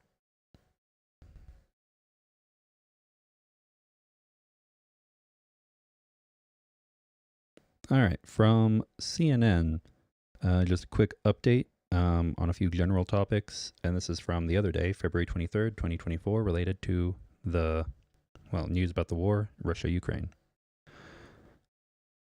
UK unveils £245 million munitions package on anniversary of Russia's invasion. On the second anniversary of Russia's invasion of Ukraine, the United Kingdom announced a £245 million munitions package to boost Ukraine's artillery reserves. I believe this was actually mentioned earlier on in one of the articles that we looked at and also in Jesse's video. If I'm not mistaken, the UK will spend nearly £250 million throughout the next year to procure and invigorate supply chains to produce urgently needed artillery ammunition to boost Ukraine's reserves, the UK government said in a statement Saturday. This comes as a new round of funding for Ukraine from the U.S. appears to be mired in uncertainties. Last week, the U.S. Senate passed with bipartisan support a $95.3 billion foreign aid bill, which includes $60 billion to support Ukraine. However, House GOP Speaker Mike Johnson has said he does not plan to bring the bill to the floor, and the House is on a 2-week break. Now, update on this, I'm still in contact with people in Washington, D.C. and various other parts of the U.S., and there is a strategy to get Johnson basically to introduce the bill, to vote on this. Now, whether it will work, I can't say for certain, but I do believe that there is an actual way to pressure him to do this. And the chess pieces are slowly moving. Everything's being put into place. So fingers crossed, everybody. Hopefully, allies of Ukraine in the U.S. and Washington, D.C. can actually convince Mike Johnson to do this. There's been a lot more criticism of him, not just in pro-Ukraine circles like ours and other Ukrainian news outlets and YouTube channels, individuals who support Ukraine, but also in mainstream media, in large media outlets, such as CNN, MSNBC, NBC, CBS. So, ideally, we will see something moving with that fairly soon. Next. Canada bans export of goods to Russia that could be used to make weapons, Foreign Affairs Minister says. I wonder if it will include washing machines. Because apparently there are still reports of those being taken. Canadian Foreign Affairs Minister Melanie Joly speaks at the Wilson Center in Washington, D.C. on February 13th. Brendan Smialowski, AFP Getty Images for this image here. Canada has introduced a ban on exporting goods to Russia that could be used to make weapons, Canadian Foreign Affairs Minister Melanie Joly said in a statement on Friday. Quote, Canada is also announcing a prohibition on the export to Russia of designated goods that could be used to make weapons and serve its war against Ukraine, the statement said. The prohibition applies to explosives, including detonators that are used in the mining and construction industry, according to the statement. The Foreign Affairs Minister said Canada is imposing additional sanctions on 10 individuals and 153 entities. The sanctions, placed in coordination with the US and the UK governments, focus on areas that impact the Russian government's ability to continue its illegal and unjustifiable invasion of Ukraine, the statement said. Individuals listed in the sanctions include an aide to Russian President Vladimir Putin and senior officials of private and state-owned companies registered in Russia and Cyprus, it said. That last part is pretty important to note, because that makes me wonder which side of the island, which region of Cyprus those state-owned companies are in. For anyone unfamiliar, the south is more closely aligned with Greece, the north is more closely aligned with Turkey, and Cyprus remains divided to this day. It's a very complex situation.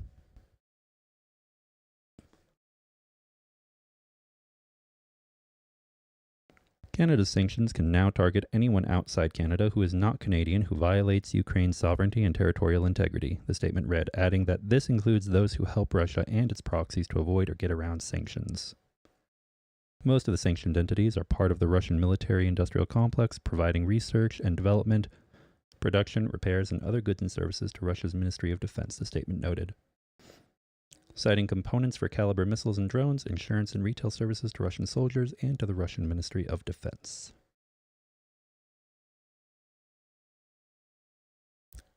Ukraine offers Poland a plan to end border blockade amid grain protests. Okay. Ukraine has offered Poland a plan to end the border blockade, Ukraine's prime minister said, according to a statement published on the Ukrainian Cabinet of Ministers website.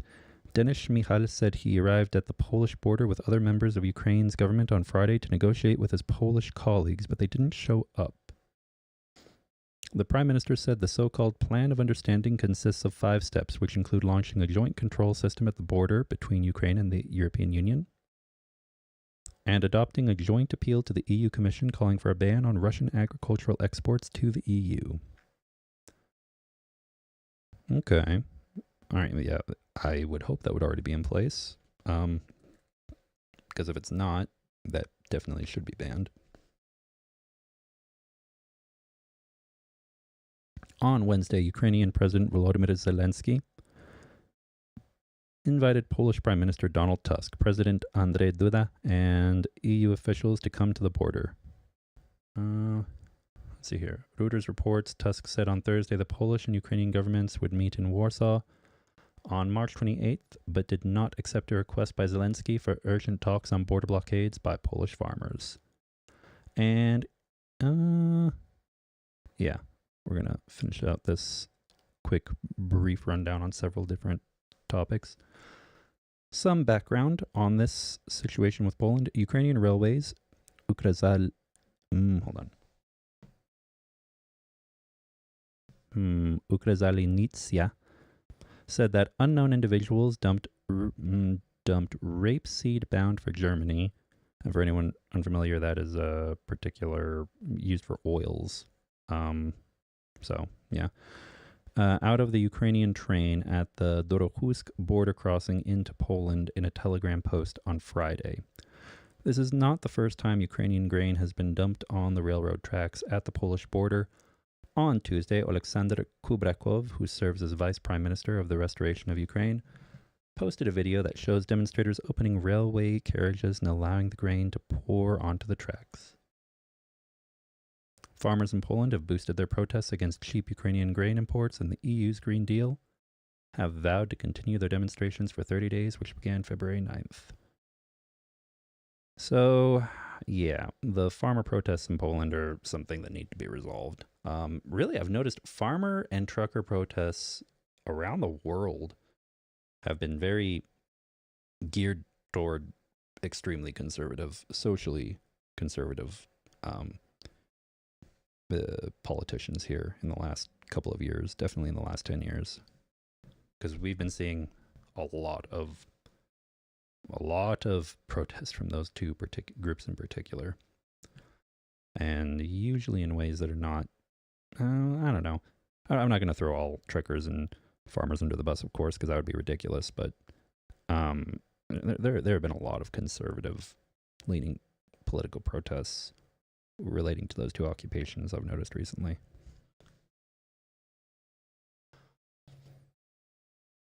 All right. Now then, top headlines as the war in Ukraine nears its second anniversary. Now, we saw this in a previous article, the Wall of Remembrance. The Wall of Remembrance of the Fallen for Ukraine, a memorial for Ukrainian soldiers in downtown Kyiv, Ukraine, is pictured here from Friday. As the war in Ukraine is set to enter its third year this weekend, Ukraine will prepare a new counteroffensive, according to President Volodymyr Zelensky. He said in an interview with Fox News, really? I did not realize that interview existed. I will have to look into that later. That the situation on the battlefield is not a stalemate and that Russia's only success over 9 months has been taking control of Avdiivka. That is true. That is the only major forward momentum we've seen. And even then, Avdiivka was never a huge town. Meanwhile, the United States and the European Union unveiled a fresh slate of sanctions against Russia. Sanctions alone are not effective. You need to see sanctions in conjunction, in combination with actual military aid being sent. And quickly, with actual haste. All right, top headlines regarding the war. Overnight strikes in Odessa region. 3 people were killed and at least 8 wounded in overnight drone attacks in Ukraine, officials said Friday. In the Odessa region on the Black Sea, debris from one of the drones hit a building, causing a fire and killing 3 people. According to military administration, head Oleg Kiper.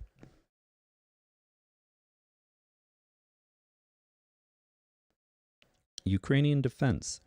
Ukraine shot down a Russian spy plane. Ukrainian Air Force Commander Mykola Oleshchuk said an official statement from Russia's Krasnodar region did not reference a Ukrainian strike, but instead reported an air crash that started a fire on the ground. Yeah, of course, that's all they would be reporting. The downplane had been used by Russia to control and guide missile strikes on Ukrainian cities, Ukraine intelligence officials said. CNN is unable to verify either side's claims. Yeah, if I'm not mistaken, I believe that was another, what was it, A-50? Another one of the very large, like $300 million planes, if I'm not mistaken. And if that is true, that is significant. That's not cheap. Russia can't be replacing those indefinitely.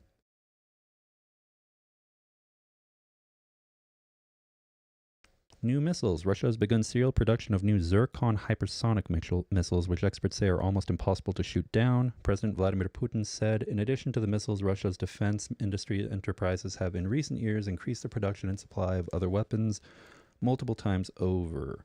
Putin is quoted as saying, yeah, at the complete and total detriment of their economy and the welfare of Russian people. Reports of missiles from Iran. New sanctions. Let's see, how many of these are there? All right, we're going to finish this and we're going to call it good for the news. All right. Reports of missiles from Iran. Iran has denied sending ballistic missiles to Russia, according to a statement from the permanent mission of the Islamic Republic of Iran to the United Nations. This decision was made to refrain from contributing to the perpetuation of the war, the statement said. Last month, a U.S. official told CNN that Russian negotiations to acquire close-range ballistic missiles from Iran were actively advancing. New sanction, yeah, we already covered that there will be another wave of sanctions. U.S. aid is still held up. President Joe Biden urged Speaker Mike Johnson and members of Congress to return and pass much-needed aid for Ukraine. The Speaker has resisted calls to bring a Senate-passed aid package up for a quick vote, a move that would almost certainly spark a revolt from his right flank. While visiting Ukraine, Senate Majority Leader Chuck Schumer also called on House Republicans to pass the aid bill. And finally, the latest on Navalny. Alexei Navalny's mother was given an ultimatum. And I know everyone has mixed opinions on Navalny, but this is important to pay attention to because his death did generate headlines in the West and renewed interest from different groups in what is happening in Ukraine. So, yeah. Regardless of your opinions on Navalny, I myself have mixed opinions about Navalny.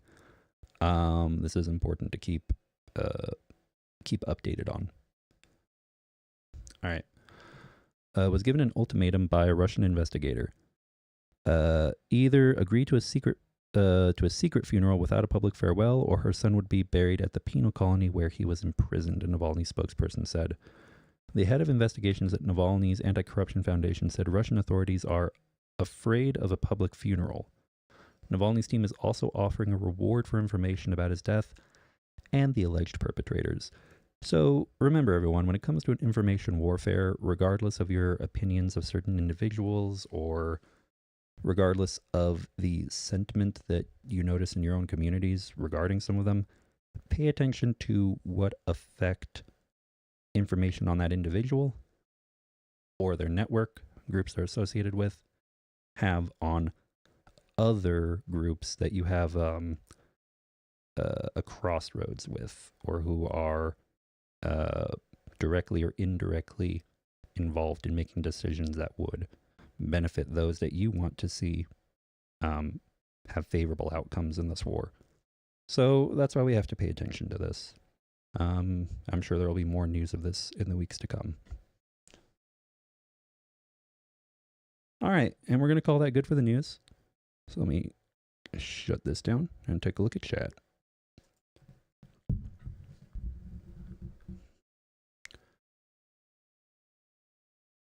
All right, let's see here.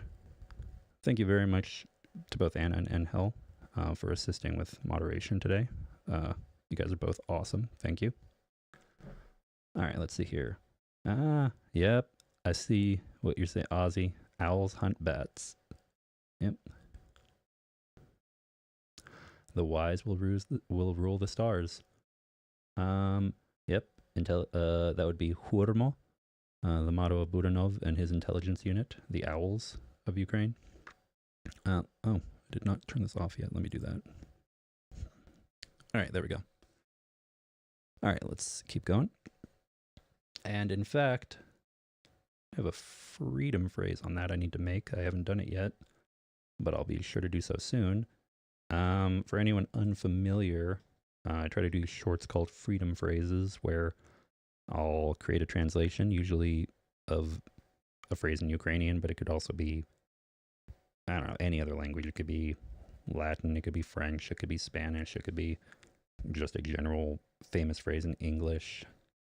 And and then I'll go ahead and basically just put it up as a short for people to become familiar with it.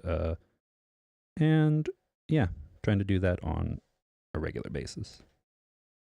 But in Ukraine, hold on.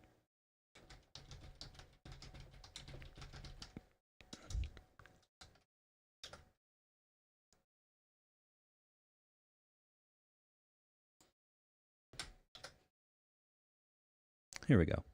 Hurmo, the main directorate of intelligence of Ukraine. And it's actually not even in Ukrainian, although I'm sure also you could translate it into Ukrainian. But their motto is Sapiens dominabitur astris, which, as mentioned in the chat, does translate to the wise will rule the stars. Yep, very good motto. All right. And we are getting close to the 2-hour mark, so we're going to be ending here pretty soon. When we do end, as usual, we're going to be moving over to Discord, and we will have the call campaign, as we usually do. For anyone who is unfamiliar, there are multiple weekly call campaigns happening to reach out to U.S. representatives, reach out to EU representatives. Really just, if you want to contact your government wherever you are in the world, you are free to join us. Feel free to join our Discord. I think, just recently, if you see in chat, Anna went ahead and put forward that link, posted it for everybody. You can use that to join our Discord, and then it should be the one event that shows up as occurring on a regular basis. But I will also post an invitation to it right now for anyone who wishes to join. 1 second.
All right, and that should be posted now in the chat. So anyone who wants to join us, feel free to click that link.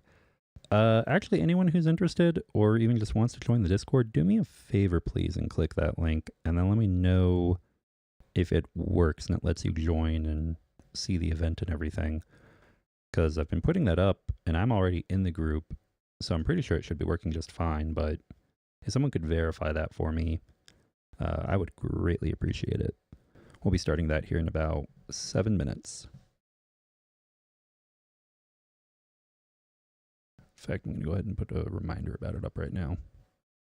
And that actually will be taking place in the Discord server of a friend of the channel, Rick the Ukrainian. That's where we started it. I may switch it over so it's directly in the Tridents Discord server here pretty soon, but mostly started out in Rick's just because we had more people who were interested in their larger Discord server. And Rick was very welcoming of it because, of course, anything that's going to support Ukraine, Rick is from Ukraine, so he was all for it. Yeah, let me post this right quick.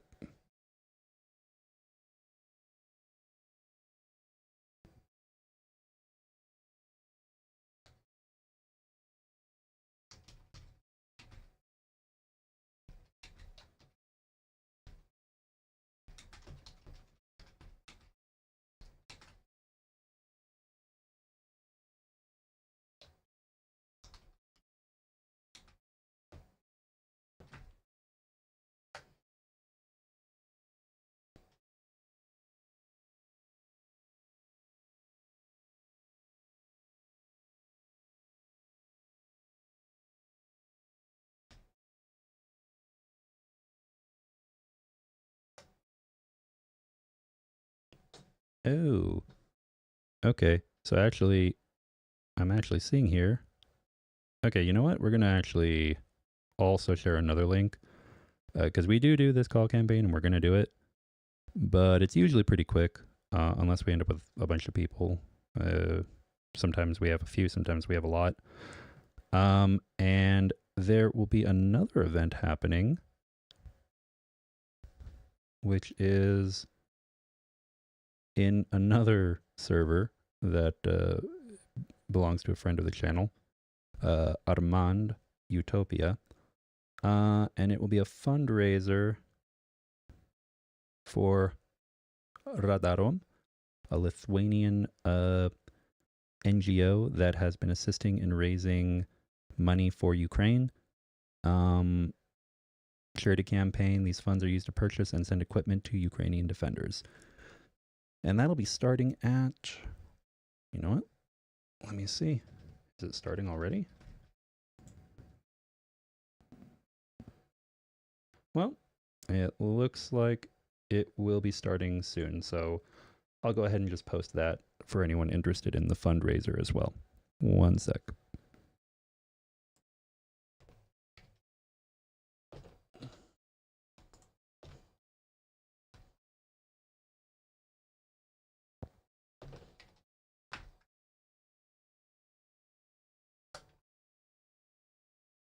It's too large.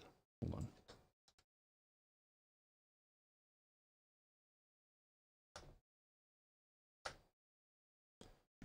Okay, there we go. So now you guys have a couple things to check out: the call campaign or the fundraiser event happening in Utopia.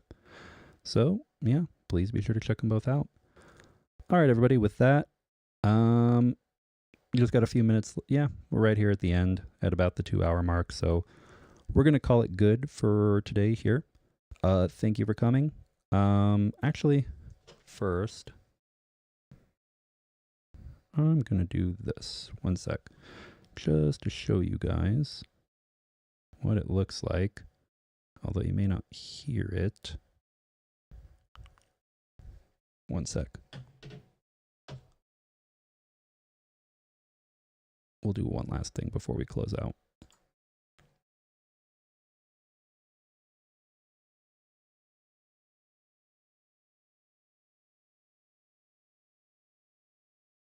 Oh, here we go. I guess I did not hear or see them during the stream just now, and I will need to get that fixed for next time. But I do see that Amunsky, Amarsky, and Silver Earth both purchased some coffees. Thank you very much to both of you. And I'm going to do it right now to see if the notification pops up. Maybe it did, and because I can't hear it, I just didn't notice it. But we're going to do it right now just to see if it properly pops up so you guys can see what the yellow buy me a coffee alert to Anton for Ukrainian soldiers looks like. 1 second. And anyone who would like to join, feel free. I'll be making a donation right now.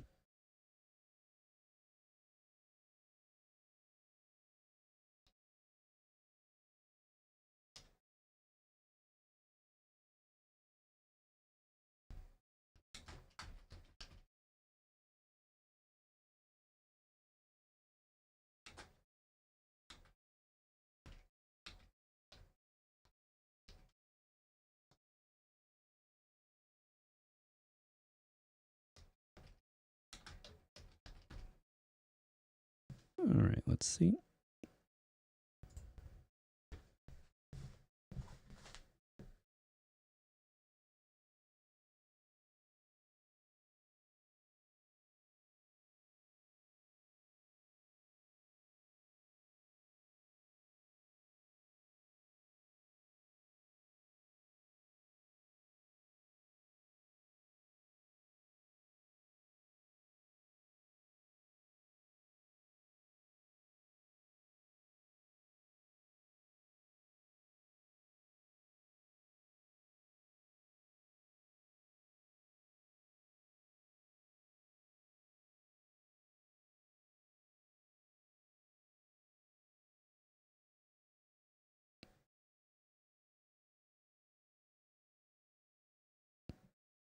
There we go.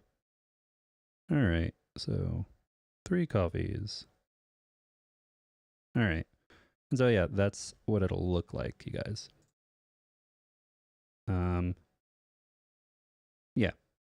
All right. And hopefully I'll have that sound figured out so you guys can actually hear the difference between the blue donation and the yellow donation options. And yeah, this was my first time using this new setup that I have with OBS for streaming. I think it's going to make things a lot easier in the future. Just got to make sure I've got everything organized exactly how I want it to be, so you always see the notifications and hear them and everything. And yeah, we're going to move forward. Thank you very much, everybody, for being here. Thank you for being the kind of person who supports Ukraine. And have a great weekend. Hope to see you all again very soon. Oh, don't want to be that guy who misses a question. Let me see if there are any more. There's one more. And it's from Silver Earth saying she sent 5 coffees. I did just see them. Thank you very much. Much appreciated. And I'll be sure to let Anton know. All right, everybody. Thank you. Have a great day. And Slava Ukraini.